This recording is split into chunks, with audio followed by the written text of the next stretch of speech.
devem verificar minha internet, ver o que está acontecendo para estar travando. São 240 megas, né? E não e com problema. Bom, agora começou a gravação. Bom, gente, na semana passada nós vimos no CID-10 como é que a medicina lida com os conceitos de doenças que ela não entende que não são orgânicas, doenças que ela não consegue fazer uma avaliação e uma descoberta a partir da própria medicina. E nós vimos que existe, então, no CID-10, uma classificação específica para isso. Vimos a questão dos transtornos somatoformes, transtornos somatizadores, depois vimos os transtornos neurovegetativos somatoformes, e fomos percebendo que são formas de descrever sintomas que não estão dentro do conceito de causa e efeito ligado ao corpo. O que a gente vai ver hoje, a nossa grande pergunta hoje é: quais são os fatores que são desencadeados na história da pessoa para que ela comece a adoecer? E qual é a diferença entre somatizar e, trazer um processo de somatizar e o processo de trazer para o corpo a somatização?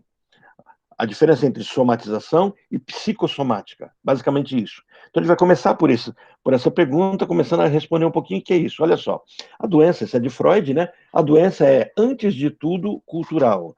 Então, ela está muito ligada ao nosso estilo de vida, ao nosso jeito de ser. Então, quando você lida com o curar das pessoas, por menos que você queira, você tem que afetar o estilo de vida delas. Se uma pessoa está obesa, está com problema de gordura, problema de triglicírides, triglicérides, ou problemas de colesterol, ou problemas de esquecimento, a investigação que você faz não médica, né, o médico já fez o trabalho dele, a investigação não médica é o estilo de vida dessa pessoa. Como é que a vida dessa pessoa é? O que ela está fazendo, né, para que haja desse jeito? Isso com base na percepção de que nós somos consequências, nós, no nosso dia a dia, nos nossos sintomas, no nosso jeito de ser, somos consequências de escolhas. Escolhas feitas por nós mesmos e escolhas nas quais nós fomos envolvidos e passamos a entender como natural. Então, você começa a perceber que, para que eu adoeça, o meu contexto primeiro adoeceu. A minha história está doente. Existe uma estrutura adoecida. É mais ou menos isso que Freud está falando. É claro que aí, para Freud, a gente vai ter todo o conceito da psicanálise, mas em termos genéricos seria isso. E a gente precisa começar a distinguir um pouquinho o que é uma somatização do que é psicossomático. Olha, na somatização, a pessoa descreve sintomas físicos, mas não há nenhuma doença física detectável. Percebe-se uma causa emocional, né? De repente tem um desarranjo intestinal, tem uma crise de pânico, tem um comportamento, um problema de gagueira, de repente não era gago, e de repente começa a ser gago, paralisa uma parte do corpo, começa a engasgar, começa a soluçar. Né? É interessante a gente perceber isso, existem pessoas que soluçam, e por um processo que não é neurótico, e nem por um processo orgânico, mas por um processo de nervosismo.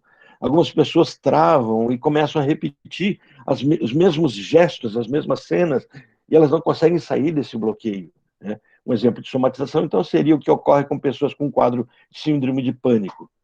Um conjunto de sintomas que é descrito, trazido com esse nome. Então, apesar de terem a sensação de taquicardia, a pessoa tem enjoo, né, começa a querer vomitar, tem dor no peito, falta de ar, tem todos os fenômenos que justificariam talvez um infarto, um TAG, um transtorno de ansiedade generalizada, mas como não há uma causa específica, e o corpo, quando se mapeia o corpo, não se encontra doença no corpo, então o que nós temos aí é uma somatização. Olha só, somatização vai ser diferente de psicossomática nesse sentido, apesar dos dois virem do conceito de uma doença ligada à questão emocional. Então, eu não encontro no corpo nenhuma evidência física de qualquer doença. Já a doença psicossomática é a instalação disso. Então, eu tenho uma doença que realmente existe, mas essa doença foi causada por uma desordem emocional, por um sofrimento psicológico. Por que eu preciso ter isso fresco na minha mente?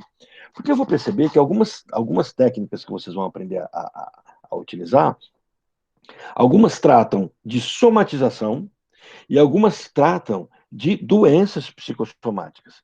E algumas, ao tratarem da somatização, evitarão as doenças psicossomáticas e também farão um trabalho de melhorar a questão desse adoecimento. Então, por exemplo, quando eu tenho uma pessoa que chega no consultório doente com uma doença psicossomática, ela já está no estágio secundário, talvez terciário. O que é o estágio secundário e terciário? A doença, o sofrimento emocional rompeu o limite, passou para o corpo reagiu, nenhuma providência foi tomada, e agora esse corpo começa em processo de reação a adoecer também. Então, eu tenho uma doença que começa nas emoções, e que transborda no corpo. Então, eu tenho um processo emocional, depois um processo de somatização e, por último, um processo da psicossomática. E a gente vai ver algumas doenças que estão nesse campo. Então, as doenças psicossomáticas, elas são estudadas atualmente como doenças psicossomáticas. Os médicos não fogem dessa discussão. Lembra que eu falei para vocês sobre um paciente que chegou para mim com um quadro, é, é, uma história de uma vida sofrida, mas dentro da história ele traz um outro problema, um problema de que havia um descontrole urinário, e é quando nós estávamos estudando exatamente esse conceito de que uma das formas, um dos transtornos chamado transtorno é, é, neurovegetativo, é, somatoforme, eles dizem respeito ao meu corpo, às partes mais internas do meu corpo, músculos dos quais eu não tenho controle consciente, eles começaram a ter uma reação. Então, aquilo que é vegetativo, aquilo que não está no princípio de eu ter controle, não é uma bursite, não é um torcicolo, não é uma lombalgia, mas é algo que está ligado ao meu intestino, ao meu estômago, algo que está ligado a um processo de uma dor de cabeça crônica, algo que está ligado, talvez, a uma questão de urinar, de reter urina, de segurar urina, uma doença psicossomática que a gente vê acontecendo muito, muito, muito frequente. Mulheres terem, principalmente mulheres, tá? Terem cistite. Observe, a pessoa, quando ela reclama de uma cistite, algo está acontecendo que a imunidade dela baixou. Porque as bactérias que começam a invadir e proliferar, elas já existiam no trato urinário da mulher. Elas já estavam ali. E a pergunta é, se elas já estavam, por que elas já não tinham trazido esse processo infeccioso antes? Porque o corpo dava conta de lutar. Então, o que aconteceu para que, de repente, houvesse uma baixa de guarda, uma redução da imunidade? Então, nós temos uma pessoa que sofre, aí nós temos uma somatização. A somatização afeta a imunidade. Ao afetar a imunidade, começa a acontecer uma doença psicossomática. Agora é no próprio corpo. Agora tem que se tratar com antibiótico. Então, o que a gente faz? Quando a gente trabalha de forma profilática, trabalhando com as emoções, eu evito que esse tipo de doença psicossomática aconteça. Quando a pessoa está sensível ao seu jeito de ser, ela evita muito disso. Então, assim, as somatizações ou os transtornos somatoformes, que é a linguagem que a medicina usa, ou as doenças psicossomáticas, elas são, em definição, doenças de desordens emocionais ou psiquiátricas, que afetam o funcionamento dos órgãos do corpo. Então, esses desajustes, essa é a palavra que a gente tem que usar, há um desajustamento, provocam múltiplas queixas físicas que podem surgir em diferentes partes do corpo. Então, eu tenho um sofrimento que caminha das minhas emoções. Por isso que os nossos primeiros módulos foram isso. Vamos reconhecer as emoções. Quais são as emoções básicas? Vamos reconhecer os disfarces, as emoções que adoecem, e elas adoecem nos meus sentimentos. E agora nós estamos no caminho de perceber que essas emoções que não foram assumidas como emoções adequadas, tomaram esse caminho de disfarce, e ao tomar esse caminho de disfarce, começaram a criar comportamentos adoecidos, e por último, começaram então a adoecer o próprio corpo. Foi um processo de maturidade. Ninguém, nessas circunstâncias, fica doente de um dia para o outro. Ah, fulano não tinha nada no dia seguinte estava com câncer. Fulano não tinha nada e, de repente, do nada, deu uma gastrite. Não. Fulano não tinha nada e, de repente, perdeu o fôlego, a asma tomou conta, tinha um processo brônquico e tal. Nunca é de repente. Existem indicadores, fatores que vão acontecendo. Tudo bem, o nosso cérebro, nossa parte neurológica é extremamente plástica e ágil. O pessoal que trabalha mais com a questão da hipnose, PNL, a perspectiva do sugestionamento, nós vamos ver isso na semana que vem, alguns conceitos disso. Esse pessoal diz que em 9 segundos o nosso cérebro é capaz de fazer mudanças muito rápidas, né? Então, em 9 segundos de confronto, nós melhoramos ou pioramos. Saímos de casa alegres, tranquilos, e de repente algo nos lembra de alguma coisa, de um fator que provoca em nós uma emoção não elaborada, uma emoção disfarçada, e a gente que estava muito bem, em 9 segundos já tem capacidade de adoecer e pegar uma virose. Por quê? Porque baixou a imunidade. Não significa que aquela emoção me trouxe aquele vírus. Significa que aquela emoção me afetou o meu corpo, e automaticamente a minha imunidade baixou, e quando a minha imunidade baixou, o vírus que me atacaria e eu teria como me defender dele, eu não tive como defender. Pessoal, isso é tão interessante. Eu oriento vocês a assistirem quem não assistiu, a palestra da Sila, que é a homeopata, que esteve conosco na semana retrasada. Ela falava sobre como a homeopatia pode agregar para a gente nas questões do próprio Covid, e como é que existe uma vacina, e ela fala, olha, não é uma vacina para o Covid, mas é uma vacina para lidar com isso. Então, assim, eu tenho até que dar um retorno para ela sobre isso, algumas orientações que ela tem passado para o grupo, e ela pediu para todo mundo que quisesse, ela passaria a receita disso tranquilamente para começar a buscar nas farmácias homeopáticas esses conceitos. Mas lembra, ela não está dizendo que existe uma vacina homeopática para o Covid, mas é uma vacina homeopática para que a minha imunidade fique forte. Por exemplo, a gente toma hoje zinco, vitamina D, vitamina C, tem todo esse caminho. E as pessoas ficam fazendo uma crítica dizendo que isso é um tratamento precoce ao Covid. Não, é um tratamento precoce para a minha imunidade, que vai me proteger também do Covid. Não vai ser uma vacina, mas vai fazer com que o meu corpo fique forte. E uma coisa é um corpo frágil, lidando com vírus, e outra coisa é o meu corpo forte, com vitaminas, com um humor que está de bem com a vida, né? Eu escutei agora há pouco uma reportagem onde a discussão era essa, né? Tratamento precoce, o presidente fica teimando nesse assunto. Eu achei interessante a percepção do repórter quando diz assim, mas tratamento precoce precisa existir para qualquer doença. Você faz o exame de câncer de útero, o Papa Nicolau, todo ano, isso é precoce. E ele cura? Não cura, mas ele identifica antes. Você toma vitamina C para sua imunidade. Você come bem, come verduras, vegetais, para você melhorar o seu trato gastrointestinal. Nós o tempo todo estamos tratando de forma precoce isso. Quando a pessoa procura o terapeuta, ele já vem fragilizado. Muito raro que alguém chegue assim e fale, olha, eu estou bem, eu estou tranquilo, e eu vim aqui só para eu não adoecer.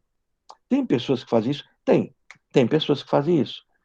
Eu me lembro de uma pessoa que estava terminando um relacionamento, e eu pergunto, por que você está procurando terapia? Ele disse assim, porque eu não quero adoecer. Eu falei, então, mas você se sente frágil? Eu falo, não, estou bem, estou tranquilo, mas eu sei que os meus colegas, outras pessoas já adoeceram quando passaram por isso, e eu quero não passar pelo problema que eles passaram. Isso é precoce, isso é preventivo. Então, lidar com as emoções de forma precoce é interessante. Então, raramente vai acontecer isso, mas algumas pessoas podem nos procurar simplesmente para ter uma qualidade de vida agradável, boa, né? Só por isso. Mas a gente precisa, então, fazer essa percepção, né? Desajustes que vão provocar queixas físicas que podem surgir em várias partes do corpo. O surgimento dessas doenças, então, elas admitem uma complexidade. Vamos recapitular o que é o conceito de complexidade. Esse é um conceito junguiano, é um conceito que diz respeito a uma força psíquica que carrega uma atração. Então, ao invés de eu ter um problema, eu tenho um problema que capta um grupo de outros problemas. Tentem imaginar uma colmeia, né, uma abelha rainha, mudando de um lugar para o outro.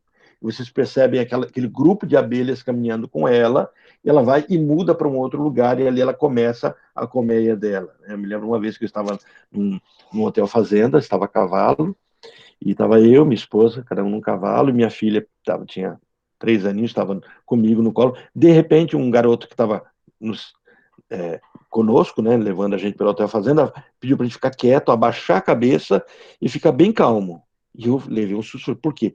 E estava passando, foi uma coisa assim assustadora, parecia coisa de filme. Aquele enxame enorme, uma nuvem escura, né, de abelhas passando, e nós tínhamos que ficar quieto e o medo do cavalo assustar e passar no meio daquilo, que aí a gente podia morrer, né? Assim, complexo é isso. Você tem uma rainha, e em torno dessa rainha gira um grupo enorme de abelhas. Quando nós vivenciamos no complexo, nós temos uma tendência de ter vários fatores que dizem respeito a um conceito só, mas carregam a força de todos esses vários. Então, quando ele fala assim, existe uma complexidade nessas doenças, é porque se você atacar uma frente, existem outras frentes, existem outros locais. Então, se a pessoa não está bem da barriga e não, vai ao médico, não tem nenhum problema que justifique, problema médico para justificar que o intestino dela seja solto ou seja preso, etc., e você simplesmente só vai tratar com um remédio simples, talvez você resolva um ponto do complexo, mas ele tem várias outras pontas e você acaba não resolvendo. Então é por isso que você tem que compreender a história da pessoa. Então o surgimento dessas doenças admite certa complexidade, pois elas podem desencadear dores generalizadas, diarreia ou constipação, é, tremores nas extremidades, manchas na pele e falta de ar. Entretanto, esses sintomas não podem ser explicados por nenhuma alteração orgânica. Ah, eu comi tal coisa e tal coisa me deu essa reação alérgica. Opa, então eu tenho alergia, eu tenho intolerância. Eu estava ouvindo uma palestra sobre as doenças da modernidade. Então falava-se um pouquinho sobre as doenças da época de Freud. Por exemplo, as doenças, as paralisias, as crises histéricas. Aí o que estava dando a palestra, o palestrante disse assim: perceberam a quantidade de pessoas que têm intolerância à lactose atualmente? Quer dizer, será que no passado não existiam pessoas com intolerância? Por que está tendo tanta agora? Será que também não é psicossomático? Será que não adquire primeiro uma somatização? E a partir dessa somatização, o próprio corpo começa a adoecer e o corpo precisa reagir e encontra nessa intolerância uma forma de expressar? Talvez. A gente vê situações de pessoas que passaram uma vida toda em contato com leite ou com qualquer outra substância e, de repente, em determinado ponto da vida, começa a ter alergia àquilo. A alergia surgiu do nada? Se a alergia é uma reação, se essa reação está na própria história e na estrutura da pessoa. Então, esses sintomas não podem ser explicados por nenhuma alteração orgânica, já que no exame de confirmação diagnóstica não aparece nenhuma doença que cause este sinal. Então, geralmente, os indivíduos com doenças psicossomáticas, eles vão na consulta várias vezes, trocam de médico, procuram outra alternativa, tudo para tentar achar uma explicação. Eu me lembro de uma paciente minha que chega no médico e ela foi a partir do médico que ela veio para tratamento, mas ela pede para o filho dela pintar nas costas dela o lugar que ela sentia dor. E ela chega no médico e diz onde tem dor, o médico fala assim, não existe dor ali. O médico pega a tomografia dela, pega o raio-x e fala assim, você não tem nada aí, tá perfeito. Ela diz, mas dói. E o médico desautoriza ela e fala, o seu problema não é com o médico. Só que ele falou de uma forma muito bruta, muito agressiva. Então ela ficou extremamente abalada e eu começo a atender ela exatamente nesse contexto onde ela está abalada, porque ela diz assim, ele não acredita em mim. Então, assim, a pessoa está vivenciando uma dor, ela é real. Por que ela é real? Porque a dor é construída aqui, é na mente da gente. A dor não acontece nos membros. É, nesse mês, se der tudo certo, quem vai trazer o bate-papo que eu tenho todo mês com um profissional, talvez seja uma fisioterapeuta. E a Débora ficou de confirmar, mas parece que está quase certinho para ela participar com a gente, dar uma falinha com a gente. E o que eu quero que ela fale é sobre fáscias, né? Como nas nossas fáscias estão nossas memórias, e como apenas o toque nessas partes resgatam de dentro de nós sentimentos que nós não sabemos dar sentido a ele. Então, assim, nós começamos a sofrer sem perceber pelo que estamos sofrendo. Só que se eu começar a me aproximar das minhas emoções verdadeiras, isso começa a ficar um pouco mais fácil, meu corpo não precisa sofrer. Então, por isso, a maioria dos casos, a orientação é buscar apoio profissional por meio de terapia para reabilitação mental, a fim de evitar a evolução para quadros mais graves. Então, isso significa que, se eu não identificar um sintoma, se eu não identificar uma somatização, porque a palavra sintoma vem da medicina que transita para psicologia e psicanálise. Mas agora nós estamos com essa palavra somatização. Se não identificar quais fatores emocionais estão me provocando a somatização, e o caminho é esse: emoção, emoção falsa ou emoção disfarçada, e essas emoções disfarçadas me adoecem no corpo com somatização, e a somatização causa processos de psicossomática, de adoecimento psicossomático. E os adoecimentos psicossomáticos começam do simples ao complexo, do primário ao secundário e terciário. O que é isso? Primário, secundário e terciário. Então, talvez, de repente, eu comece a ter uma doença no corpo, essa doença no corpo provoca uma segunda doença no corpo, e essa segunda doença no corpo provocará talvez uma terceira até uma quarta. Quer dizer, mais ou menos assim. Eu começo a ter gastrite por uma somatização. Bom, por que eu passo a ter gastrite? Eu fico nervoso, meu estômago produz suco gástrico, e esse que não tem comida, nervoso. Então, olha, o meu corpo reage por conta do nervosismo, de uma emoção não resolvida, uma emoção disfarçada, uma raiva. E meu corpo reagindo provoca um fenômeno no corpo. Esse fenômeno no corpo começa a trazer para mim um desconforto. Bom, eu não cuido, né? Acho que o problema não é emocional, talvez tome ali um sal de fruta, ó, a onda do sal de fruta é enorme, né? Tome a onda do a prazolam, desses medicamentos que vão tirando o desconforto e, na verdade, não geram nenhuma solução verdadeira dentro da pessoa, né? Você tem cloridrato de betaína, que, se você tomar em todas as refeições, isso para quem tem mais de 50 anos, né? Todas as refeições, você não vai ter mais problema de refluxo, você não vai ter mais problemas psicossomáticos, tá? De refluxo, você não vai ter mais problemas de indigestão. Ao invés de tomar esse cloridrato, que é baratinho, que é eficiente, vai tomar o quê? Vai tomar os medicamentos que são antiácido. E aí você traz outros problemas, que todo fenômeno continua acontecendo no corpo, só que você perdeu a sensibilidade deles. Então, percebe? Quando você trata a doença como doença, ignora os fatores emocionais ou os medicamentos, né? Que estão, ou os remédios, a gente vai aprender depois a diferenciar nome de medicamento e remédio, tá, gente? Ou os remédios que estão disponíveis para nós na natureza, que não são tão agressivos, que não têm tanto efeito colateral, a gente passa a ter cada vez mais problema. Então, ao invés de eu ter agora uma gastrite, um desconforto, eu começo a ter uma úlcera, não cuido da úlcera, daqui a pouco eu estou com câncer. E a gente vai perceber nesse caminho o que é, para essa leitura, o que é o próprio câncer em si. Tá?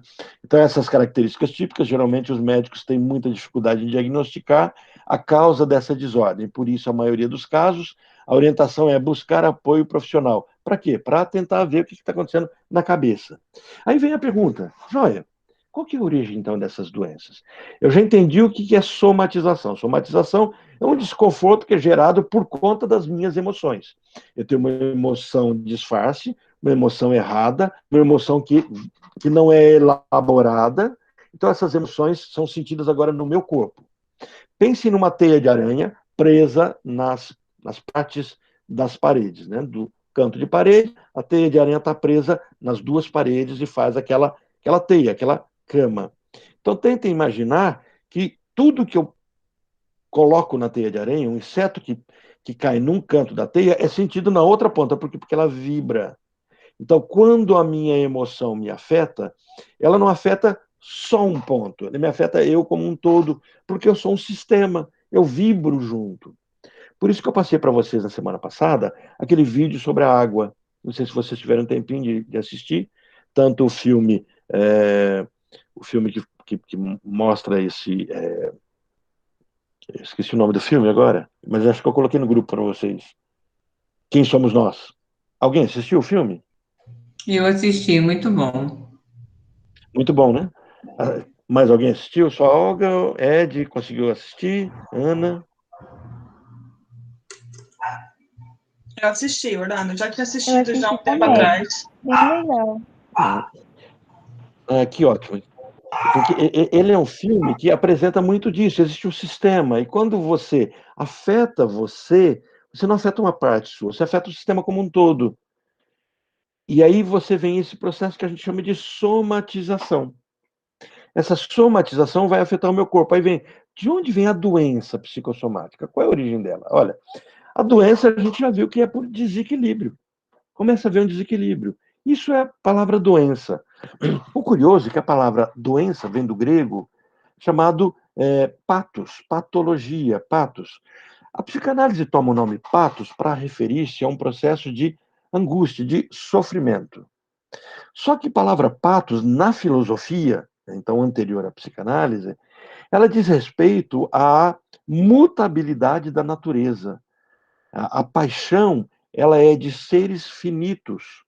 É uma discussão entre Heráclito e Parmênides, dois filósofos pré-socráticos, onde um dizia que as coisas todas, a essência das coisas são imutáveis. E o outro dizia que nada é imutável, tudo é um eterno devir. De Heráclito vem a frase: ninguém toma banho duas vezes no mesmo rio. E Parmênides, e o grupo de Parmênides, começa a desacreditar um pouco, questionar isso, porque diz assim, se tudo é tão fluido, tudo é tão líquido, como hoje o Bauman coloca, né? O Bauman é o teórico da sociedade líquida, as coisas passam tão rápido, se tudo é tão fluido, nós estamos diante de algo que não é, está sendo. Nada é, está sendo. E nessa discussão, o que nós percebemos é que Patos diz respeito à modificação, degeneração, instabilidade. Doença é isso. É o que me torna instável, aquilo que altera o meu jeito de ser, altera o meu comportamento. Eu estou alegre e de repente eu fico triste. Eu estou feliz, eu estou alegre e de repente eu começo a ter medo. Então essa mudança, ela faz com que o meu corpo tenha que se ele busque uma homeostase. O que é homeostase? O equilíbrio. Então, algumas pessoas conseguem se equilibrar muito rápido. Tenta imaginar você no ônibus, o ônibus começa a chacoalhar e você procura um certo equilíbrio, uma postura, uma posição onde você não caia. Tenta imaginar você carregando um copo cheio de suco, de um líquido, e um garçom, né? Eu acho incrível você ir nos restaurantes, aqueles garçons assim, aparando ali uma bandeja com pratos, e eles conseguem, não derrubam. Se eu pegar dois copos em cima daquela bandeja, eu derrubo os dois, né? Ele pega 10, 20 pratos, etc. Tem equilíbrio, né? Já tem treino para isso. Essa homeostase, essa manutenção de um certo equilíbrio, nós tentamos fazer isso o dia inteiro. Nós acordamos de um jeito e nós somos tendentes a caminhar para um outro jeito de ser, mas a gente tenta se manter equilibrado. Então, doença é isso. A doença psicossomática é interessante porque ela não nasce como um adoecimento, ela nasce como uma tentativa de equilibração de forças. Então é como se a pessoa, ao reconhecer algo que desequilibra a história dela, ela tenta dar sentido, tenta dar equilíbrio a isso. E quando ela faz isso, ela não dá conta. Então, doenças psicossomáticas estão relacionadas ao controle das emoções, sentimentos e ao modo de pensar. Então, as emoções incontroladas e os pensamentos negativos desencadeiam desequilíbrio mental, que, consequentemente, sobrecarregam as funções orgânicas e atrapalham o funcionamento do corpo. Então, muitas vezes, você conhecendo a história do seu paciente, volta ao tema que é o nosso próximo capítulo, né, que eu vou trazer para vocês a questão da anamnese. Quando você conhece a história do seu paciente, você pode, por conta da anamnese, agora indicar formas dele se reequilibrar. Então, você vê uma pessoa que está com um problema social e, bom, eu me lembrei agora de um paciente meu, né? O meu paciente com problemas de vínculo com pessoas, ele é muito tímido, não tinha vínculo, e eu passei como tarefa para ele fazer aula de dança. Ele falou, mas aula de dança? Aula de dança não trabalha com o corpo? Mas não é só com o corpo. Na aula de dança, ele se viu obrigado a tocar em uma outra pessoa. Ele se viu obrigado a levar outra pessoa e deixar-se ser levado por outra pessoa, a escutar música. Há um conjunto de terapias envolvidos no simples ato de dançar. E esse paciente, a vida dele mudou, por quê? Porque ele foi para a aula de dança.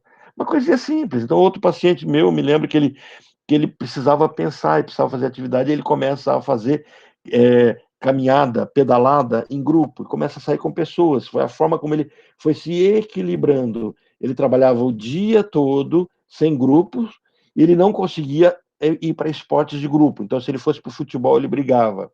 Se ele fosse para o basquete, ele brigava, ele era muito agressivo. E, de repente, ele consegue um trabalho individual, ciclismo, mas em grupo. Então, ele pega a bicicleta dele e junta com o grupo e vai caminhar, fazer trilha. Isso traz equilíbrio para ele. Isso faz com que o corpo dele, lembra, as somatizações deixem de acontecer, e quando as somatizações deixem de acontecer, talvez os processos psicossomáticos também deixem de acontecer. Talvez, porque se eu já tiver coisas secundárias, isso sozinho não vai bastar. Então, isso ocorre por diversas questões, especialmente aquelas ligadas a experiências ruins e traumas não superados. Então, o estresse gerado por essas emoções negativas, lembra? Estudamos já emoções, nós somos especialistas em reconhecer as emoções, fizeram os testes todos, já reconheceram as emoções de vocês, né? Negativas, afetam a capacidade de coordenação cerebral. É interessante que, sob pressão, nós normalmente respondemos não o que tem que ser respondido, mas aquilo que nós interpretamos que é a resposta. Porque uma parte do nosso corpo reage, e essa parte reativa não é a mesma parte racional. Uma coisa é você tomar uma decisão pensada, outra coisa é você tomar uma decisão sob pressão. E algumas pessoas não lidam bem sob pressão. Então elas perdem a capacidade de coordenação do cérebro, o que impede a liberação das substâncias importantes necessárias para o ajuste da fisiologia e do organismo. Quer dizer, muitas vezes eu estou muito apreensivo com respeito a algo que eu tenho que tomar decisão, e o meu cérebro interpreta que eu, na verdade, estou indo para a briga, para a guerra, e começa a me mandar, por exemplo, adrenalina. Então, eu vou fazer uma prova, decisão é essa, tem que fazer uma prova, e aí o meu coração taquicardia, eu fico nervoso, a adrenalina tem um fenômeno bem interessante. Ela me desconcentra.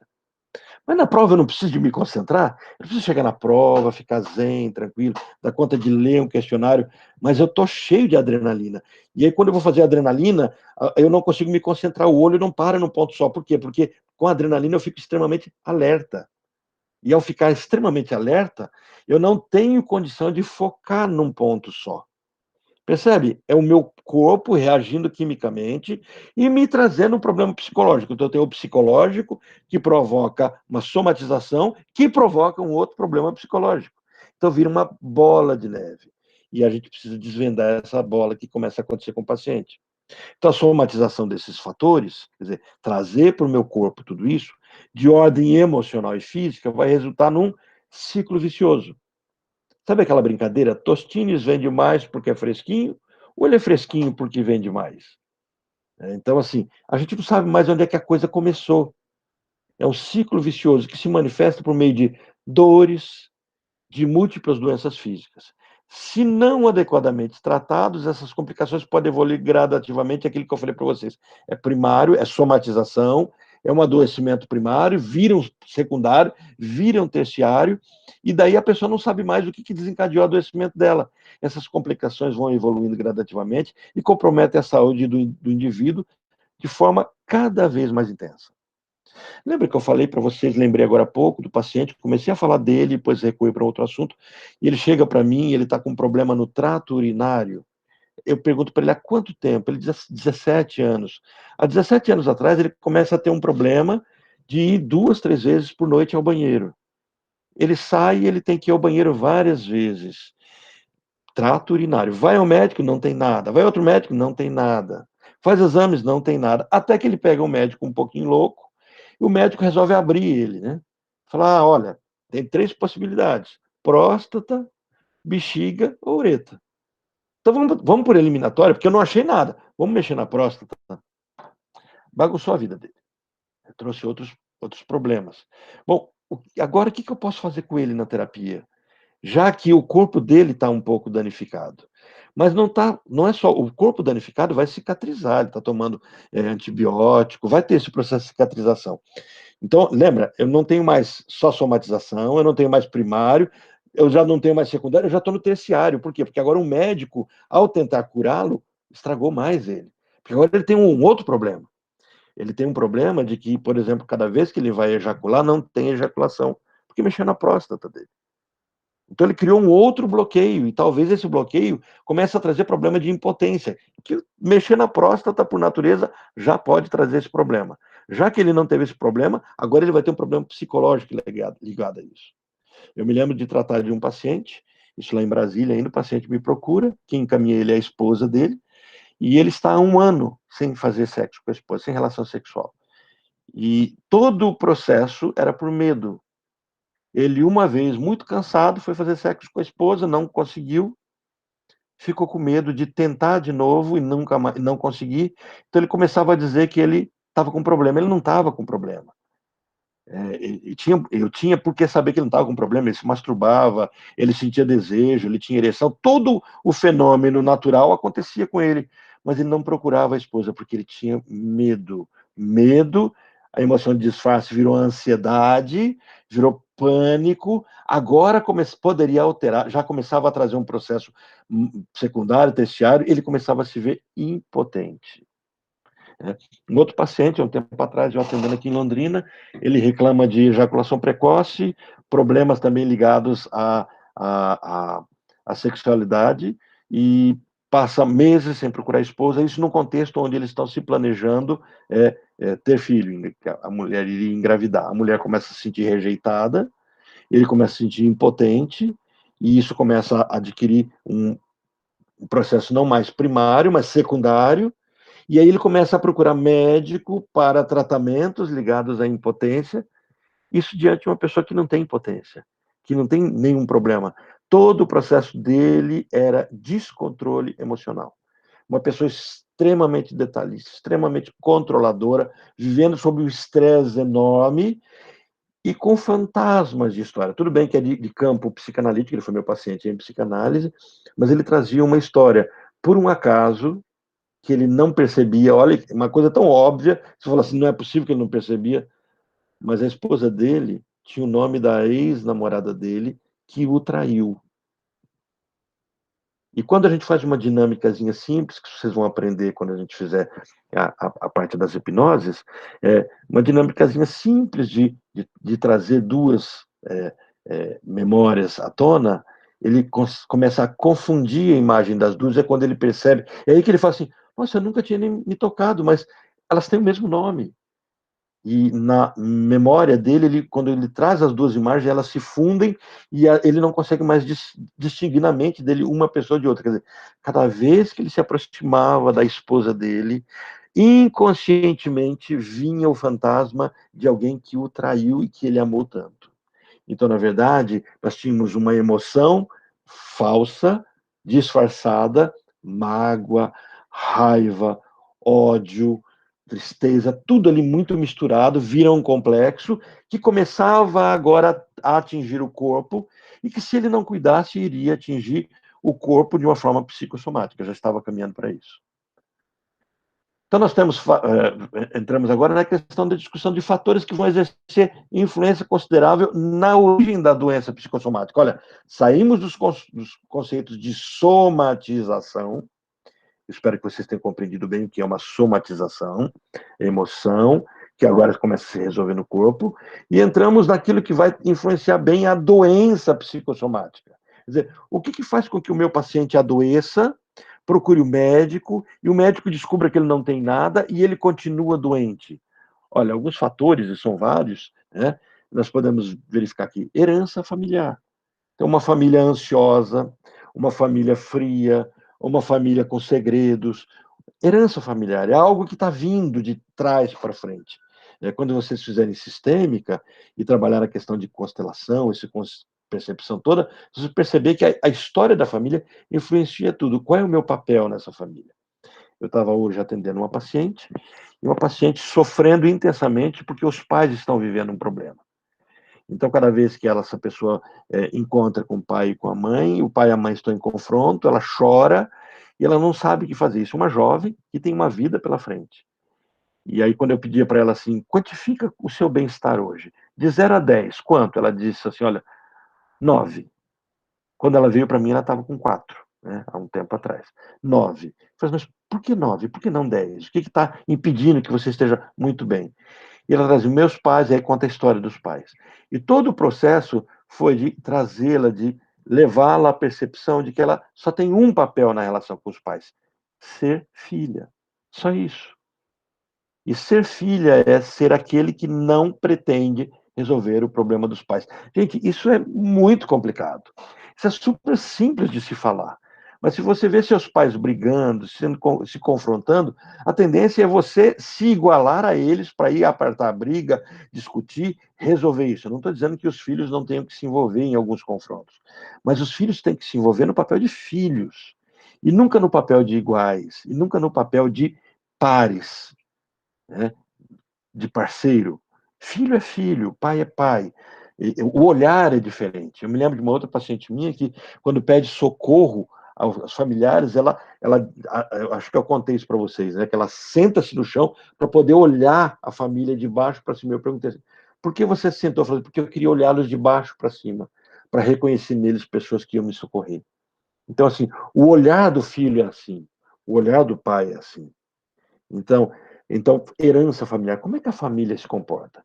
Então, assim, saber traçar um genograma é muito importante. Então, são workshops que depois eu posso passar para vocês, ou vocês vão poder buscar, ler livros sobre isso, né? Traçar um mapeamento, né, tridimensional da família. Esse programa de computador que faz genograma. Né? Tendência à negatividade e distúrbio de personalidade. Quer dizer, algumas pessoas têm tendência, a pessoa chega no consultório, ela é pessimista, a fala dela, o jeito dela, né? Eu vou depois passar uns vídeos de um grupo de pessoas que faz análise das pessoas por meio do corpo, faz uma leitura da pessoa por meio das atitudes corporais. Eles são herdeiros de Reich. Reich foi um parceiro de Freud, né? São da bioenergética. Hoje eles perderam o nome do Reich, mas tem vários outros que se despontaram. Mas, assim, começo a mapear com respeito à forma como eu lido com a vida, como o meu ombro se posiciona, se para frente, se para trás, se para baixo, se para cima, como é que eu lido com o pescoço, como é que eu olho, se eu dou conta de olhar nos olhos, né? Então você vai perceber que algumas pessoas são, por natureza, negativas. A psicanálise tem explicações para isso, mas são explicações da psicanálise, que você precisaria de um trabalho psicanalítico com o seu paciente. Mas o seu paciente está vindo para uma intervenção breve, para um acolhimento. Então você vai precisar começar a compreender as tendências da negatividade que ele pode ou não ter. Essas tarefinhas dinâmicas simples que você desvenda isso, né? Questionários simples, perguntas simples, né? Questões genéticas e fisiológicas com maior sensibilidade à dor. Como é que o pai, a mãe, a família lida com a dor? Né? Algumas crianças, desde a infância, quando sentem dor, os pais vêm correndo para socorrer. No grupo de supervisão de psicanálise, uma pessoa postou sobre os famosos, a síndrome chamada Baby High Need. São bebês que precisam muito da atenção. Você viu, Eromildes, essa discussão? Acho que você está no grupo de supervisão. Acho que a Mônica que colocou lá para gente. Os Baby High Need. Não cheguei a ver essa parte, Orlando. Ela trouxe um artigo. Esse é um artigo da psicologia, né? Não é da psicanálise. Porque a psicologia, em conjunto com a medicina, ela sai rotulando, trazendo nomes para montar uma forma de tratamento. Então, algumas pessoas, algumas famílias são assim, são carentes, são aduladoras, são sensíveis. O bebê chora, elas prestam atenção naquilo. E alguns filhos saem de um jeito, outros de outro jeito. Então, tem que entender, são dois irmãos, mas talvez eu tenho duas filhas, mas cada um teve uma história completamente diferente uma da outra. A Olga, você também tem duas filhas, né, Olga, que você tem? É assim, a Ruby é amável. E aí, cada uma com certeza com um jeito de ser, né? A Ed também, eu sei que tem duas filhas, quer dizer, cada uma com uma história, né? O Herô, eu sei que tem um, né? E a Márcia tem um também, né, Márcia? E a Ana, que eu não sei. Ana, você tem filho? Acho que não, você é muito novinha, né? Tenho sim, professor. Ah, você tem filho? Então, um? Sim, inclusive tá Então, fazendo uma bagunça ali. então não dá para você quantificar, você e a Márcia, quantificar, comparar um com o outro. Mas quem já teve dois, percebe que a história de um é a história dele. Então, mesmo envolvido numa questão familiar, existe o genético, o fisiológico, a forma como é educado, a influência ambiental, um nasceu em uma determinada casa, outro nasceu em outra casa. Eu me lembro quando eu tinha uma colega da psicanálise e ela trabalha com a medicina germânica. E ela falava muito sobre os filhos resolverem os problemas dos pais. E os filhos, por exemplo, em casa nós temos um problema de obesidade, né? Minhas filhas são obesas, todo mundo tem um sobrepeso em casa, e eu me lembro que, conversando com ela sobre a questão da obesidade, ela dizia assim, o momento em que a sua filha nasceu, como é que você estava? Como é que a família estava? A família estava precisando resolver problemas de reter alguma coisa, questões econômicas. Então, havia uma busca de tentar entender o momento em que a criança nasce, porque a criança ela tem a propriedade de vir resolver a vida. Tem um mito, a lenda da mandioca. Vocês conhecem a lenda da mandioca para os índios? Por que a mandioca chama mandioca? Já viram isso? Mandioca é a casa de Mandi. Oca, casa, para o índio, e Mandi, mandioca. Então, o que se coloca, né, a lenda é de que, num período em que havia muita fome numa tribo, nasce uma menininha muito branquinha, e nasce e morre de fome. E todos estão passando fome. Então, ela é enterrada, e no túmulo dela nasce uma planta. E eles acham interessante quando eles vão arrancar essa planta, na raiz dessa planta havia a mandioca, né? Aquela raiz, e aquela raiz passou a sustentar toda a tribo, e eles interpretaram que era a mande que tinha se doado para aquela tribo. Então, essas são explicações que os filhos consertam o problema dos pais.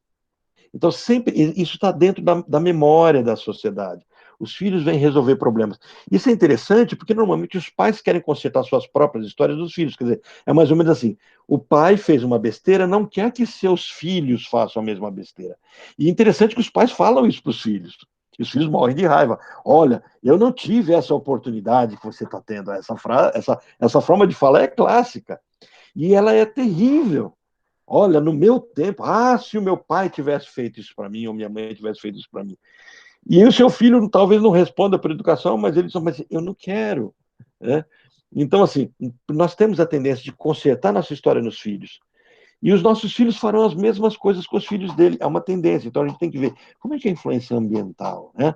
Do ambiente, a relação, a visão de vida, da forma positiva ou negativa. Algumas pessoas nascem para a morte. E a constelação familiar trabalha muito isso. Quer dizer, você tem uma pessoa que teve o mesmo nome do irmão que morreu, você nasceu para não ser você. Você nasceu para ser a outra pessoa. Então, assim, todas as vezes que a gente vê uma pessoa com sofrimento, e a gente tem a sistêmica em mente, as leituras sobre a sistêmica, e a gente descobre que houve um aborto, uma morte, um nascimento anterior, talvez aquela pessoa está vivendo a vida que não é dela, está sendo roubada. Né? Isso me lembra um livro do padre Fábio de Mello, muito interessante, o título dele é Quem me roubou de mim? Então, muitas pessoas se veem roubados de si mesmos. Eles mesmos roubam, a família rouba. E a família tem essa propriedade de te colocar no lugar que você não quer estar ou não pode estar. E aí entra a questão: se você luta contra essa questão familiar, você corre risco de ser o ovelha negra ou o desterrado. E não existe coisa pior do que ser o desterrado, mas isso quando a gente for trabalhar com técnicas sistêmicas, tá? Então, menor controle das emoções, dificuldade do processamento dos problemas psicológicos, o qual a pessoa se supervaloriza a dor e assim por diante. Então, eu tenho aqui esse material, eu vou passando um pouquinho rápido, que eu quero chegar para vocês sobre uns fatores bem interessantes, e tudo isso aqui vocês têm esse material, eu já passei para vocês, e eu agreguei algumas coisas, eu vou passar também para vocês, tá? E eu listei aqui alguns órgãos que costumam ser mais afetados pelas enfermidades emocionais. Olha só, isso aqui são coisas muito senso comum, mas muito perceptível, porque nós temos a baixa da imunidade. Então, o que se percebeu hoje de doenças psicossomáticas? Vocês vão perceber que essas doenças começam como somatização.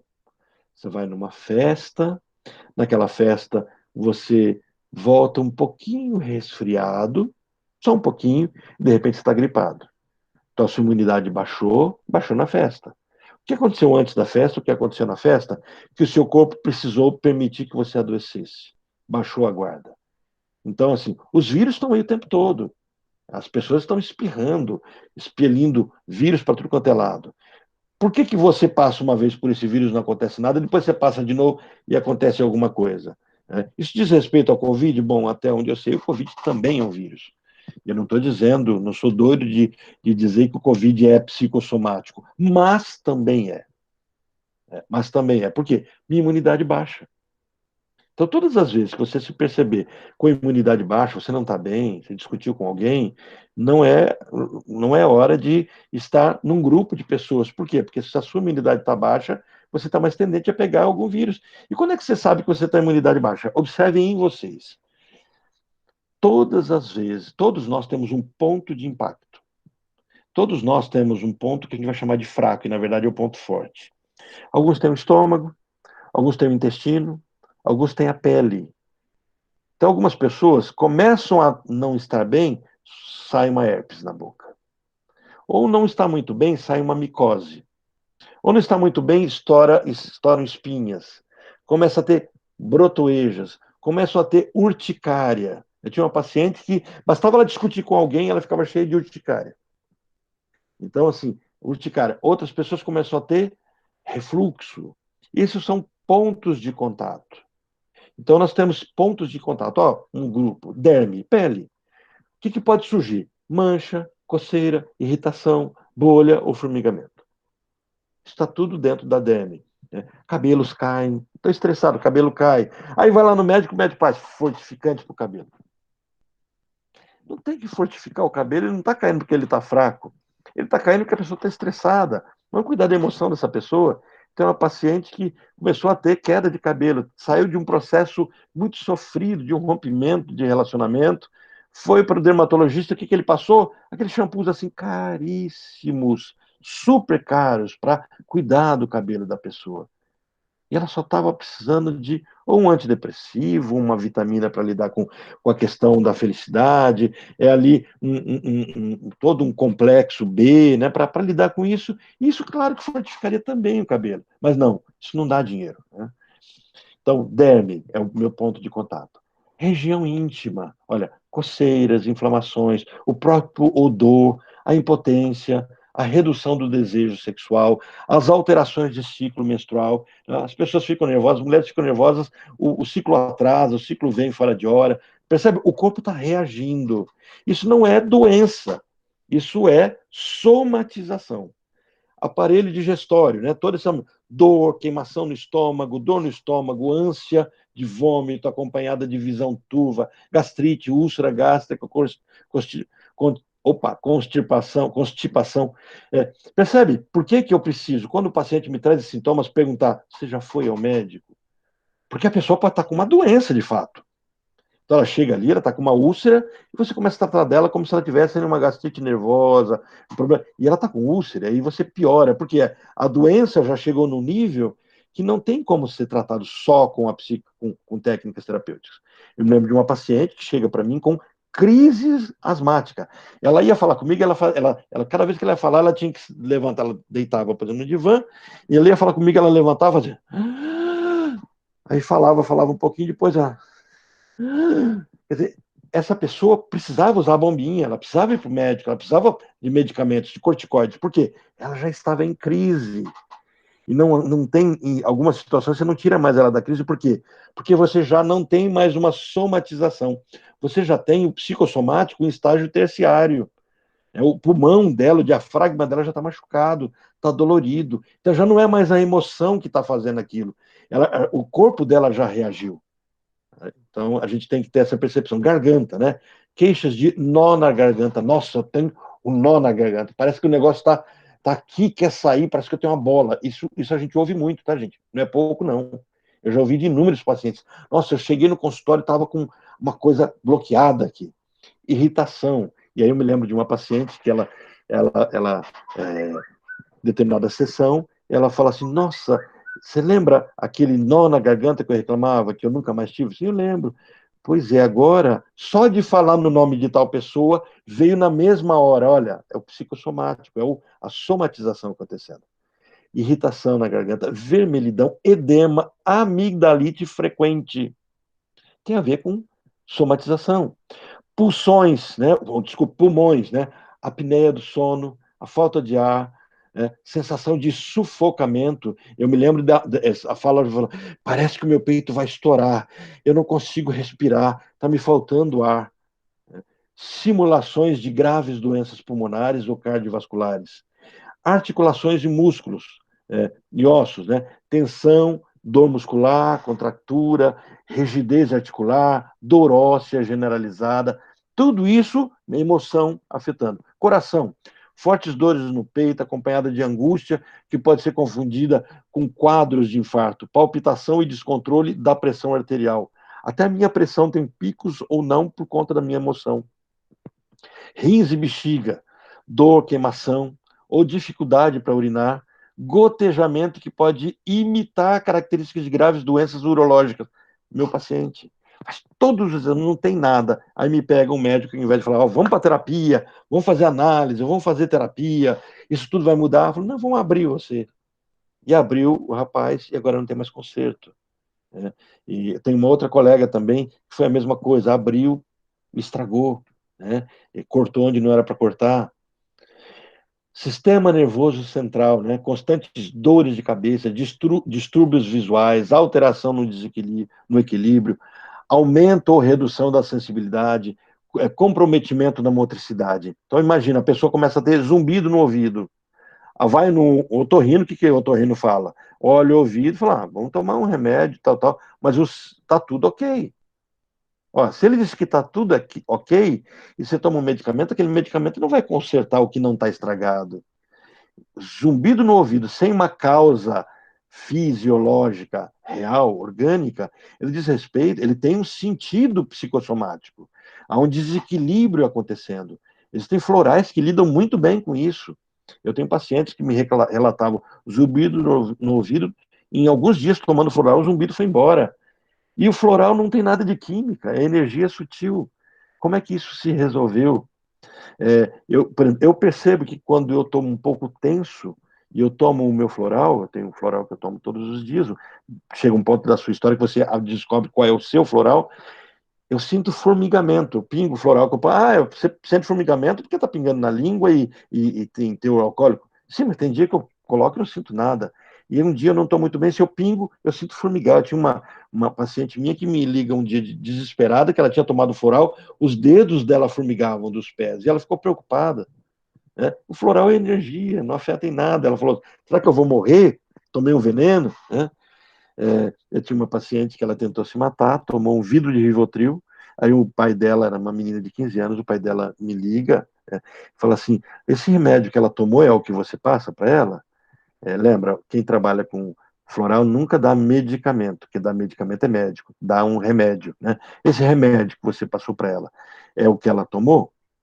Aí eu brinquei com ela, não, se ela tomasse o vidro inteiro de floral, máximo que podia acontecer é ela ficar um pouquinho alta por conta do teor alcoólico, que é 30%, que normalmente eu passo do floral. Só isso. O álcool de uma latinha de cerveja. Né? Então, floral não mata ninguém porque não tem química. Então, o sistema nervoso, então, é todo esse desequilíbrio, os florais, né, e outros sistemas acabam ajudando e muito, né? Quais são as complicações resultantes desse tipo de problema? Olha, o transtorno somatoforme, lembra? Já estudamos. Transtorno somatoforme é o nome médico para isso. Somatoforme, ele prejudica a saúde e o bem-estar do indivíduo em diferentes aspectos.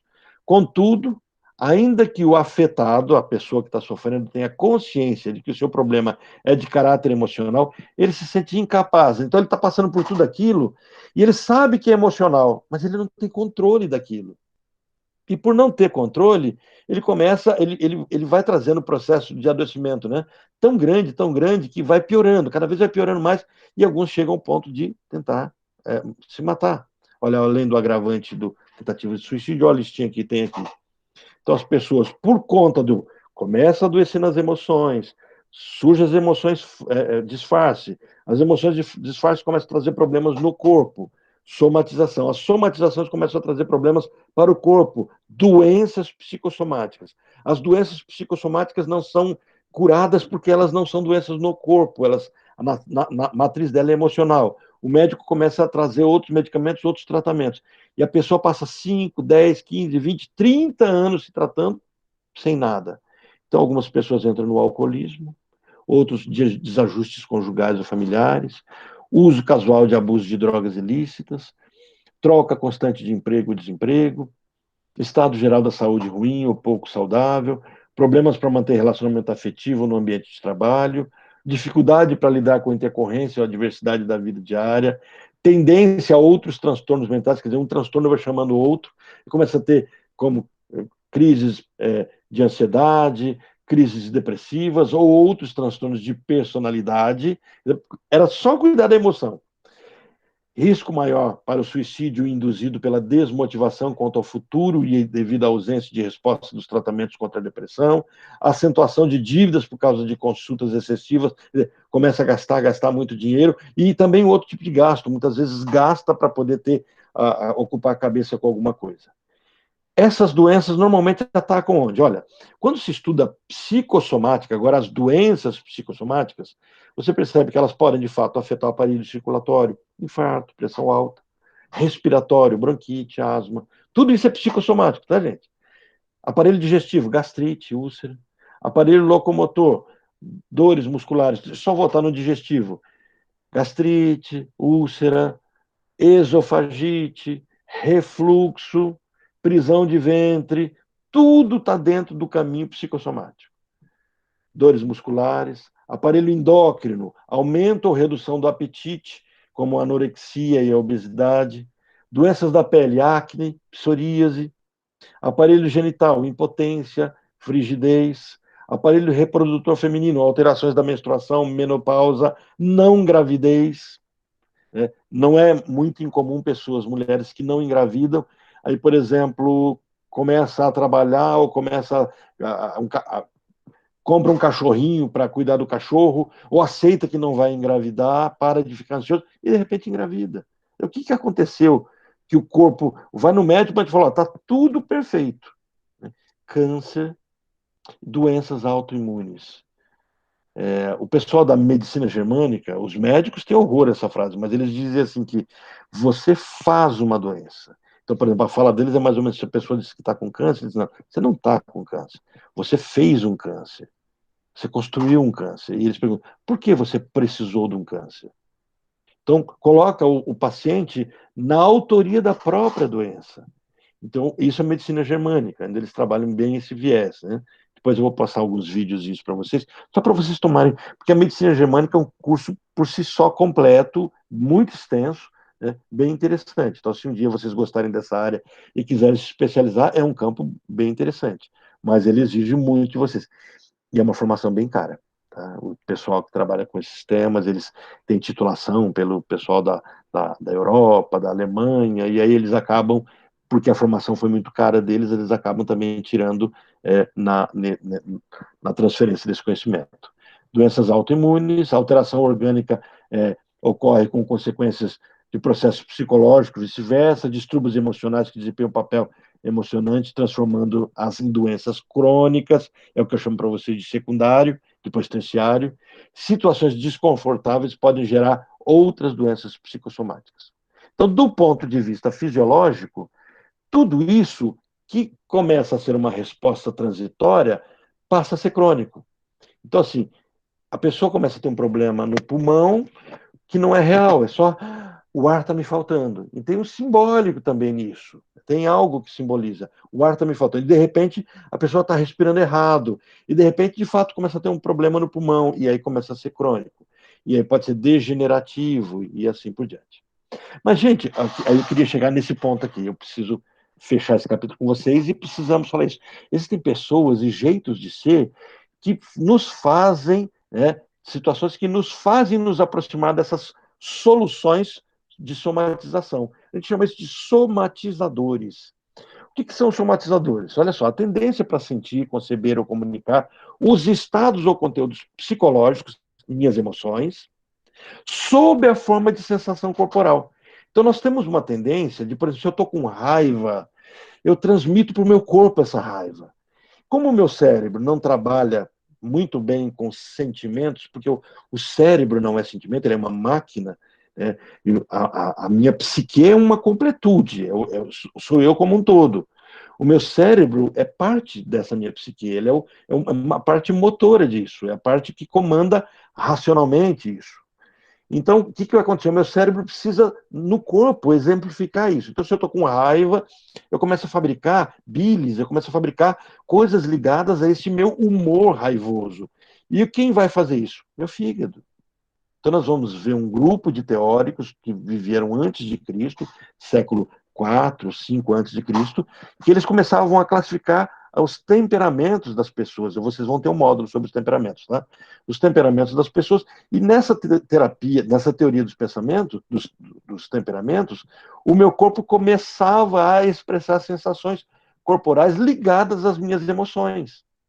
Então, alterações funcionais ou metáforas somáticas são chamadas de somatizadores.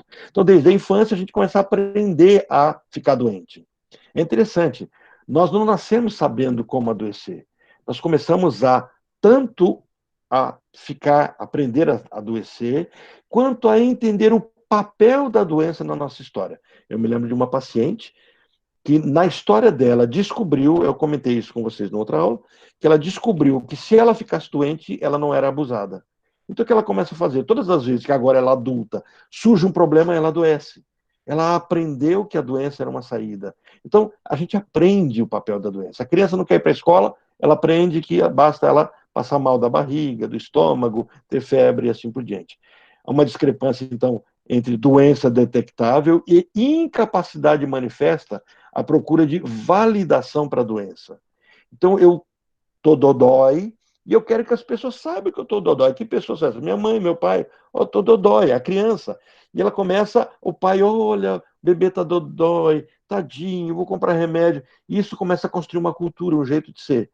Ah, Orlando, então a gente tem que não tratar isso desse jeito? Não. Estou dizendo que isso é uma forma que a gente passa a lidar com a doença. E nessa busca de somatizadores, fatores que constroem minha história com a doença, eu tenho aquilo que é chamado de alexitimia. Olha só, os somatizadores não sabem ler seu estado de humor. Quer dizer, as pessoas que vivenciam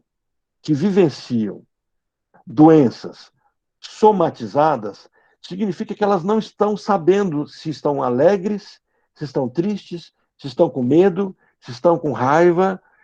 Elas não sabem muito identificar a própria emoção. Então, o corpo identifica isso. Isso se chama alexitimia, dificuldade de simbolizar a minha vivência emocional. Então, é a falta, lexis, palavra, timia, afeto. Não sei dar nome ao que eu sinto. Sabe aquela frase assim, o que você está sentindo? Não sei, eu sei que não estou bem. Isso é uma alexitimia. Então, se eu não sei o que eu tenho, o meu corpo vai expressar o que eu tenho. E o meu corpo vai expressar com a linguagem do corpo. Então, eu vou apresentar aqui algumas características básicas dessa alexitimia. Olha, dificuldade de identificar e descrever os sentimentos. Então, todo o processo de cuidado do paciente é ajudá-lo a saber o que ele tem. Dificuldade em distinguir sentimento de emoções corporais. Então, a pessoa não sabe o que ela está sentindo e ela confunde isso com o corpo. E um exemplo bem simplório. Os nutricionistas perceberam que muitas pessoas comem muito não porque estão com fome, mas porque estão com sede. Então, o que eles orientam? Toma bastante água para você não ficar com sede. Aí eles eles já pressupõem que você não vai saber interpretar se está com sede ou está com fome. Por quê?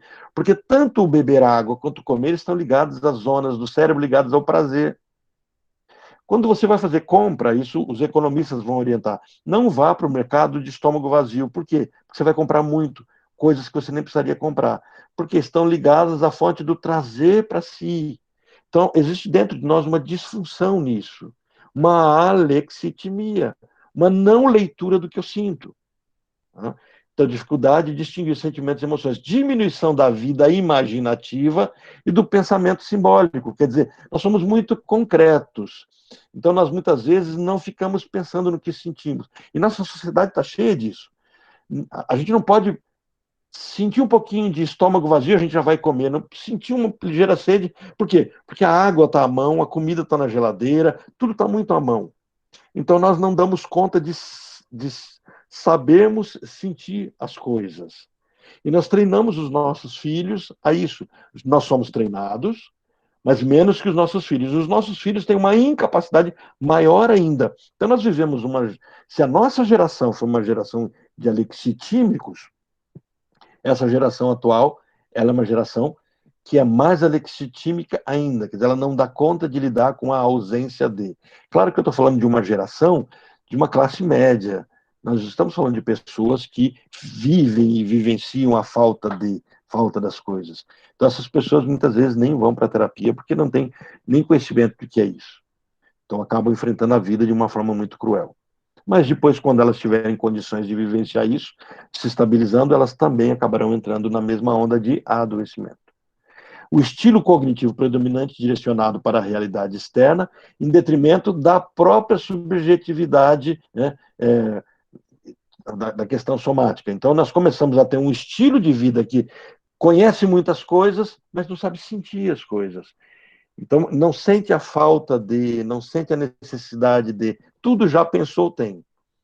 A não necessidade, a não necessariamente a ausência de emoções, mas muito grande dificuldade de compreender tanto os próprios sentimentos quanto dos outros. Então, a falta de empatia. A tendência excessiva à adaptabilidade à realidade, pouca criatividade e pobreza nos investimentos libidinais. Quer dizer, eu não suporto a falta das coisas, então eu crio um jeito de superá-la. Eu não tenho um iPhone, não posso comprar um iPhone, mas eu compro um Xing Ling ali e finjo que é um iPhone. Eu não posso comprar aquele tênis que custa R$ 2.000, mas eu compro ele no camelódromo por R$ 90, é um cópia do outro, então eu não sinto a falta dele. Eu crio mecanismos para não sentir a falta. Isso que, socialmente falando, até é interessante, porque você supera várias crises, isso me faz não perceber que talvez eu precisasse sentir falta, me sentir frustrado. Eu me lembro de uma queixa do Ronaldinho Gaúcho. Uma vez um repórter chega para ele e pergunta assim: existe alguma coisa que você queira comprar e você não pode comprar? Ele falou: não. O que eu pensar em comprar, eu posso comprar. Então, isso que para a gente que precisa de, né, trabalhar para viver, que não tem esse poder aquisitivo, isso é um sonho de consumo. Falar, já pensou? Eu quero comprar um apartamento lá em Camboriú, lá no 80º andar. Né? Eu quero viajar agora me lembro do Collor, né, a história do Collor, que sentiu vontade de comer macarrão, eu não sei se ele foi para a Itália, se ele foi para Paris, mas acho que ele foi para a Itália para comer um prato de macarrão, pegou o jatinho e voltou no dia seguinte, no mesmo dia. Quer dizer, essa futilidade de vida nós não temos. Mas pessoas que têm isso acabam precisando de cada vez mais para dar sentido à própria vida. Por quê? Porque, no fundo, eles precisam ter falta de inabilidade para comunicação por meio de linguagem simbólica. São pessoas que se expressam de forma muito concreta. Nós vivemos uma sociedade muito direta, que não insinua, ela diz se gosta ou se não gosta. Nós vemos isso nos nossos jovens. Os nossos jovens não gostam de uma comida, eles dizem assim, não gostam. Antigamente, os mais velhos adaptavam, comiam um pouco, fingia que comia, para não desagradar o mais velho, porque senão apanhava, senão era castigado, alguma coisa. Os nossos jovens não têm mais esse medo. Então, eles não se adaptam mais a isso, não tem o simbólico. A dificuldade de estabelecer uma conexão de causa e efeito, por exemplo, de relacionar fatos estressantes aos sintomas somáticos. A pessoa diz assim, olha, eu não estou conseguindo dormir direito. Por quê? Não sei, eu não estou dormindo direito. Mas se você puxa da história dela, você percebe que ela teve um dia atribulado, um dia agitado, teve um motivo para não dormir direito. Mas a pessoa não consegue fazer o link. Por quê? Porque ela está vivendo tão intensamente o problema dela que ela perdeu essa capacidade. Então, isso se chama alexitimia. E vocês vão ver isso muito na clínica de vocês. Características fundamentais da alexitimia. Nós temos duas, a primária e a secundária.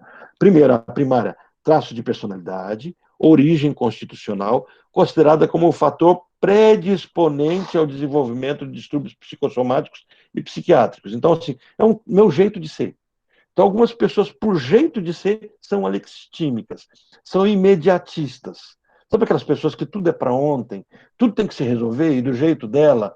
Então ela tem essa tendência. E o secundário é por conta de traumas ou mecanismos de defesa, uso intenso da negação, da repressão, estratégia de enfrentamento de natureza transitória. Quem quiser conhecer um pouco mais de mecanismos de defesa, visita o meu canal no YouTube e procura lá mecanismos de defesa do ego, tem as minhas aulas de psicanálise nesse tema. Índices importantes de alexitimia relacionados a abuso de substâncias, qualquer tipo de medicamento, né? Depressão, personalidade borderline, transtornos sociopáticos da personalidade, transtornos somatoformes e transtornos alimentares. Tudo isso leva de forma secundária a pessoa não sentir a vida passando. Isso gera um jeito de ser, um processo de operatório, funcional. Isso vai gerar já a pessoa alexitímica, seja primária, seja secundária, ela vai ter, olha, um mundo interno pobre. Então, é a pessoa que está empobrecida de uma construção de conhecer a si mesma. Ela conhece tudo do Big Brother, da Fazenda, tudo do youtuber tal, do outro youtuber, tudo da moda. E aí você pergunta, e você? Ela não tem tempo para isso. Então, o mundo interno dela é pobre. E o processo terapêutico é de torná-lo rico. Eu tenho uma técnica que eu gosto de usar com os pacientes, que eu chamo de construindo a árvore da vida. E nessa construção da árvore da vida, eu peço que a pessoa apresente todos os projetos dela e aquilo que já tem que ter sido retirado da vida dela, que eu chamo de frutos podres. Então eu trago a metáfora de uma árvore, uma mangueira, onde você tem as flores, você tem as frutas verdes, você tem as frutas maduras e você tem as frutas podres. E aí a pergunta é, onde é que as frutas podres têm que estar? Caídas, elas não podem ficar mais no pé. Onde é que as flores têm que estar? Está no local de serem fecundadas. Onde é que os frutos verdes têm que estar? Podem ser comidos? Não. Os maduros têm que ser comidos. E aí eu peço que a pessoa comece a perceber quais sonhos ela tem que precisam ser fecundados. Quais frutos ela começou a desenvolver, mas ela precisa deixar amadurecer. Quais coisas estão maduras e ela precisa comer, vivê-los? E quais coisas ela tem na vida que ela precisa jogar fora?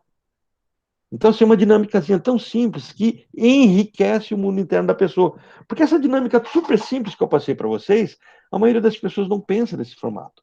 E é interessante você localizar pessoas que não dão conta de fazer isso, essa busca, assim, que você busca uma meia hora, você encontra coisas que você tem na sua vida que você pode usar. Eu me lembro de um paciente que ele não conseguia achar projetos para o futuro, não conseguia achar coisas que ele tinha na vida, tudo ficava travado em duas coisas o tempo todo.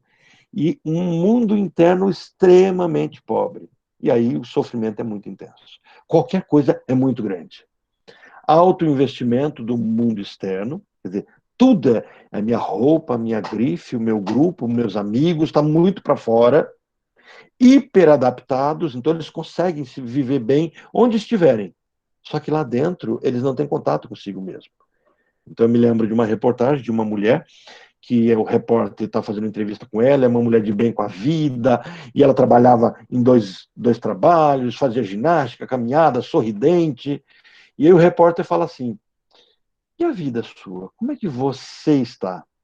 Só esse ato dele parar e falar isso, ela olha para o repórter, e no meio da reportagem, aquela mulher que era feliz, de bem com a vida, olha para o repórter, desaba, começa a chorar, porque ela não queria pensar na vida.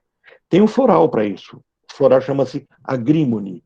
Esse floral ajuda pessoas a fazerem contato interno e a descobrir aquilo que elas escondem delas mesmas. É interessante, esse floral, quando vocês verem a questão do floral, é a questão de pessoas que têm que chegar em casa tão cansados para não pensar na vida. Eles caem na cama e com a roupa que estão, dormem. Só assim eles conseguem dormir. Então, hiperadaptados, exemplo, superinvestimento no trabalho como substituto da própria mãe, ou do pai, ou do filho. Então, é muito envolvido com o trabalho. Inconsciente cego de nascimento. O que é inconsciente cego de nascimento? Não consigo ver nada da minha infância, não tenho recordação, não quero pensar nela, deixa para lá, eu cego ele. Inconsciente cego de nascimento, palavra serve pouco para descarregar a tensão. Então, assim, não consegue construir as próprias emoções, o que sente. E Lechamp, por exemplo, vai dizer assim que as pessoas que têm emoção demais, mais emoção do que a capacidade para expressá-la, são pessoas que vão desenvolver câncer.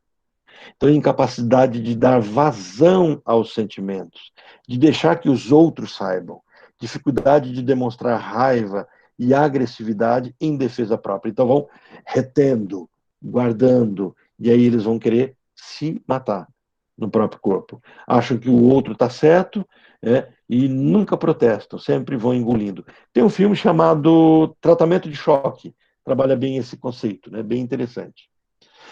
Então, nós temos a alexitimia e temos o que a gente chama de anedonia, que é a dificuldade de viver as emoções prazerosas. Então, aquelas pessoas que, algumas não sabem falar das suas emoções, não conseguem entender, e outras não conseguem viver aquilo que é agradável. Sabe acho que é o Lee e o Hard. O Hard era uma hiena e o outro era um leão, e o Hard ficava assim, oh dia, oh azar, né? Tudo para ele é uma lamúria, uma lamentação, tudo é ruim. Algumas pessoas são assim, tudo é muito ruim. Então, um adulto alexitímico vai ser uma criança não verbal. Quer dizer, quando criança não conseguia falar das emoções, e aí vem aquela frase falando, nossa, o menino não chora. Então ele leva um tombo, alguém machuca ele. E isso, para a psicanálise, percebeu nessas crianças que têm um problema sério no futuro. Elas não expressam emoções. Isso passou a ser tão sério que surgiu na psicanálise uma coisa chamada teoria do apego. Isso gerava psicopatas, começou a gerar psicóticos, pessoas que acabavam com a sociedade até mesmo sem sentir remorso e acabavam com a própria vida. E o alexítico é esse tipo de criança que não deu conta de chorar pela sua família alexítica, né? Criança como extensão narcísica ou libidinal, ou criança não ensinada a sentir. Lembra? As emoções, elas são inatas, nós nascemos com ela, mas expressar a emoção é a família que me ensina. E existem famílias, e aí que surgem as emoções falsas. Lembra que estudamos isso? As emoções básicas e as emoções disfarçadas, ou disfarces. E as emoções disfarces, elas tem famílias que algumas emoções são proibidas. Imagina uma família onde é proibido ficar triste, porque é como se a tristeza fosse um pecado. Então, nessa família, você terá uma criança talvez alexitímica. Por quê? Ela não pode sentir a tristeza. Ela não dá conta. Né? Aí vem toda a questão da vulnerabilidade como o corpo da mãe, né? Que se eu tenho um prazer que eu não deveria ter. E a frase é mais importante sabermos que tipo de doente tem a doença, mais do que tipo de doença que o doente tem. Então, se eu busco uma frase para colocar, né, como se fosse no consultório, para eu compreender, para eu vê-la todo dia, essa seria interessante. Eu preciso entender que tipo de doente tem a doença, mais do que tipo de doença que o doente tem. Então, significa que a doença vem para mim como uma saída, e é uma saída emocional. E aí vem aquilo que a gente já falou, mas só vou correr na parte genérica. Elas podem atingir meu estômago, meu intestino, minha garganta, meus pulmões, os meus músculos, o meu coração, os meus rins, a minha pele, a minha região íntima, o meu sistema nervoso. Tudo isso pode acontecer. Por quais fatores? Né? Estouramos nosso horário, mas eu vou avançar pelo menos uns 2 minutinhos só, gente. Por quais fatores? Meu desgaste profissional, minha carga horária de trabalho exagerada, traumas que eu tive na infância, ou após acontecimentos marcantes, coisas boas e coisas ruins, situações de violência psicológica e de desmotivação, muita ansiedade, muita tristeza. Tudo isso pode me trazer esse processo de adoecimento. Então, vem aqui um postzinho para vocês. Quando a boca cala, o corpo fala. Olha, o resfriado escorre quando o corpo não chora. Claro que isso é uma poesia, né? Mas revela muito do que a gente falou até aqui. A dor na garganta entope quando não é possível comunicar as aflições. O estômago arde quando a raiva não consegue sair. O diabetes invade quando a solidão dói. O corpo engorda quando a insatisfação aperta. A dor de cabeça deprime quando as dúvidas aumentam. O coração desiste quando o sentido da vida parece terminar. A alergia aparece quando o perfeccionismo fica intolerável. As unhas quebram quando as defesas ficam ameaçadas. O peito aperta quando o orgulho escraviza. A pressão sobe quando o medo aprisiona. As neuroses paralisam quando a criança interna, ela tiraniza. Criança interna é a minha criança, não é uma criança de dentro da casa não, tá, gente? A febre esquenta quando as defesas detonam as fronteiras da imunidade. E aí vem aquilo que eu coloquei bem no comecinho desse módulozinho, né? Os pontos que eu tenho, né? Quando eu sinto muita responsabilidade, então essa parte de cima começa a se expressar. Quando eu tenho um sentimento de culpa, essa parte mais torácica, né? Quando eu tenho raivas, né? É mais essa parte ligada perto do flexo solar, que é um pouquinho mais embaixo, mas um pouquinho mais para cá, que pega exatamente parte entre o timo, né? E o meu umbigo. E a gente vai depois ver a questão das couraças caracterológicas que o Reich traz, ou os próprios chakras que os orientais vão trazer, e é só para dar uma ilustração sobre tudo isso. As responsabilidades assumidas pelos meus medos, veja que está no campo dos meus rins, medo, insegurança, aí vai ser medo por responsabilidade assumida, rim.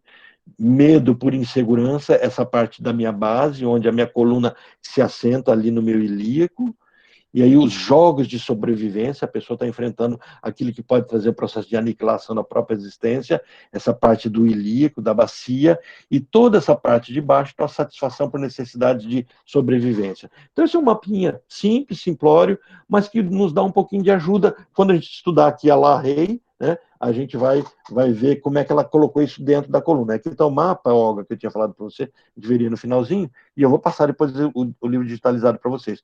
Mas onde eu tenho aqui as vértebras, né, a C1 até a C7, a T1 até a T9, desculpa, até a T12, e a L de 1 até a 5, e o sacro ilíaco. E aí eu tendo um ponto, ela foi identificando um órgão do corpo que adoece. Claro que nós temos outros mapas, nós temos a orelha, né, a auriculoterapia trabalha isso. Eu vou pedir para ver se uma colega nossa traz para vocês um workshopzinho sobre isso, né? Não vai estar inserido diretamente no dia da aula, porque eles vão ter outros módulozinhos, mas vocês fazem esse workshop, não vai ter custos nem nada, porque já faz parte de apresentar para vocês essa teoria, e quem sabe vocês queiram fazer esse trabalho de auriculoterapia, de acupuntura. Então, aqui nós temos, nessa parte da orelha, a nossa cabeça, a coluna vertebral, e os órgãos são situados aqui.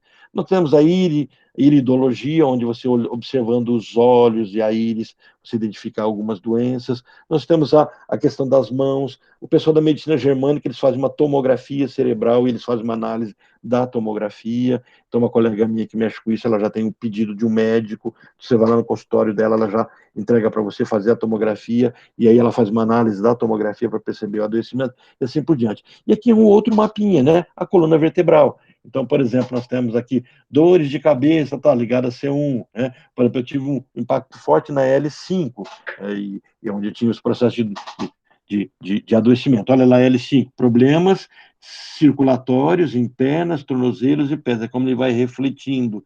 Mas ele está em qual campo? O campo ligado àquela questão da insegurança, foi exatamente quando estava no processo de mudança, etc. E aí tem toda essa descrição que a gente vai vendo. Aqui tem outro mapinha, que eu também passei para vocês no material, que ele fala sobre as dores e as emoções. Então, cada parte do corpo eu vou identificando esse meu adoecimento, as dores de cabeça, qual o motivo que pode me trazer isso, né? Qual a emoção que está vinculada a isso? Então, ele vai trazendo esse mapinha, um mapinha bem interessante, que dá para vocês também olharem e verem de forma pedagógica. Claro que vocês vão ter que estudar isso. Isso aí é um mapa. Quando eu fiz o meu curso, eu ganhei do instituto que eu fiz o curso vários mapas. Então eu tenho o mapa do pé, da planta do pé, que você tem a podoterapia, você olha a planta do pé e identifica os órgãos. Tem o mapa da mão, tem o mapa da coluna, o mapa da cabeça, o mapa do corpo. São mapas que algumas medicinas orientais ou alternativas foram traçando para a gente ter essa percepção. Na semana que vem, nós já vamos começar a enxergar propostas de saída para os nossos pacientes. Quer dizer, ao identificarmos tudo isso no nosso paciente, como é que a gente começa a tratar? Então, o que eu presumo que vocês já tenham em mente para a semana que vem, e eu preciso que vocês estejam preparados para isso. Primeiro ponto que a gente trabalhou até agora, é o conceito do que é terapia integrativa. Como é que a lei funciona diante disso? Como é que você pode se preparar para ser um terapeuta integrativo? O que é exigido de você? Esse é o primeiro ponto. Nós gastamos um encontro inteiro, né, dividido em 2 módulos, mas só para tratar disso. Depois nós começamos a discutir a base de tudo, as emoções. Toda doença que as terapias alternativas tentam consertar, elas nascem a partir das emoções. As emoções se estragam. Então eu trouxe para vocês a teoria do Berg, que tratava das emoções. As emoções básicas, né, e peguei um pouquinho do Ackman e pedi para vocês assistirem o filme divertidamente para ver de forma lúdica aquilo que é trazido como uma teoria bem interessante. A teoria das emoções. Depois nós começamos a perceber que essas emoções, ao não serem vivenciadas, elas adoecem, elas são disfarçadas, elas trazem disfarces. Então estudamos sobre isso, os disfarces. Agora nós percebemos que os disfarces, eles desencadeiam reações no corpo. E ao desencadear essa reação no corpo, elas são somatizadas. Então, a somatização não é uma doença ainda, ela é uma somatização, ela é um indicador. Sabe quando você põe o peru para assar e de repente ele dispara aquele alarmezinho? E você fala, opa, pera um pouquinho, né? Ou aquele alarme que tem nos prédios, quando tem fumaça, ele dispara e joga água, né? Splint, que chama aquilo? Bom, tem um nome, né? E quando ele dispara água para que não pegue fogo no local, quer dizer, esses sinalizadores são os somatizadores. Mas esses somatizadores normalmente não são percebidos, porque a gente vive uma sociedade muito corrida, a gente não dá muita atenção para as emoções, a gente não faz o trabalho de recuar, de compreender o que está por trás de tudo isso. Então, muitas vezes, os somatizadores levam o corpo a adoecer, e nós temos as doenças primárias. E essas doenças primárias levam o meu corpo a criar uma nova doença que agora não tem mais causa emocional, que são as doenças secundárias. E agora, com tratamento médico, o médico acaba provocando uma doença terciária, quer dizer, que já não é, você não localiza mais a fonte disso. E a pessoa entra num ciclo vicioso, onde a doença nutre a emoção ruim nutre a doença, e as drogas lícitas, que são os medicamentos, vão fazendo tudo isso. O que a gente vai começar a fazer semana que vem? Nós vamos discutir como desfazer essa bomba, como resolver isso. Né? Então, vou começar com vocês. Nosso primeiro ponto vai ser, antes de entrar na terapia específica, a gente já vai entrar numa, mas vamos aprender a fazer uma anamnese. Então, vou mandar para vocês uma anamnese. Vocês vão preencher a anamnese de vocês. Nós vamos conversar sobre a anamnese. Então, vai ser a aula que vem, boa parte dela vai ser conversando que dificuldade, que dúvida vocês tiveram, porque a anamnese vai fazer um levantamento de informações para vocês identificarem. A partir dessa anamnese feita, vocês vão guardar a anamnese, porque depois que nós vimos todas as técnicas que eu vou apresentar para vocês, aí a última questionamento é indicações terapêuticas. Vocês não vão responder na anamnese. E aí vai ter um grupo que a gente vai chamar de prognóstico, e depois do prognóstico, os encaminhamentos adequados. Então, aí a gente vai começar a ver algumas técnicas que você faz o processo invertido. Trazer a pessoa da doença para a saúde. É possível? Não, não é mais possível. Então, vamos cessar o adoecimento na raiz. Então, se eu fazer com que o corpo não receba mais as somatizações, talvez o corpo se conserte sozinho. E aí eu consigo. Então, tem 2 caminhos. Eu posso atacar o problema, ou eu posso impedir que o problema se agrave e o corpo sozinho resolve o problema. Tá? Mas isso a gente vai ver semana que vem. Querem falar alguma coisa? Perguntar? Questionar? Tudo bem? Então, gente, muito obrigado pela presença de vocês. Mando o material depois para vocês, então, tá? Tchau para todo mundo. Muito obrigado pela presença.